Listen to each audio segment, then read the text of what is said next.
Yes, I've been using this palette for, quite some. Every so often I might change a color on the palette, or in some situations, special situations, add colors that you can't mix with the colors that you have. I mean, for example, some color, doing something in a certain color family that would require a lemon yellow. You just can, can't mix a lemon yellow. Certainly not with the. It'd be much easier to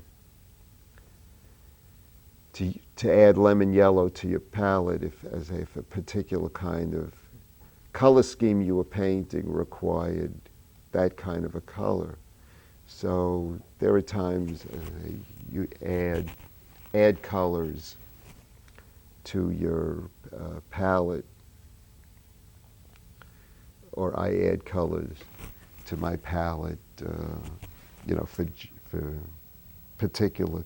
But the essential palette I've been using, speaking about change, I've been using this same essential palette for just about as long as I've been painting, learning to paint, which as it goes back to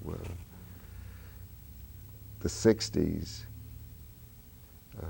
It's a good, for me, it's a very good palette. I can, as I say, accept colors that you can't mix. I find I could use it for landscape, I could use it for portrait, I could use it for still life. So it's, it's for me very, very efficient, in that way. See how you carve stuff out of other stuff. David, in the composition you spoke of, like stopping the eye, Yes. going out of the painting. Can you explain that a little bit more? Stopping the eye, holding the eye. Well, holding the eye or stopping the eye, your shadows tend to stop the eye. Shadows are holds in your painting. Light flows. So your shadow holds,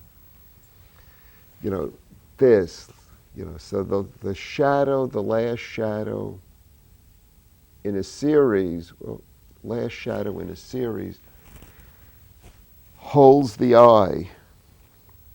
So if you have a sequence of light flowing, and again you try to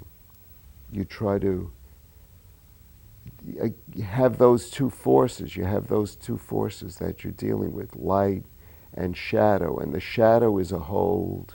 It stops you. You see, it's like a wall, and the light flows. So the shadow, the last shadow in a series will stop the eye from moving.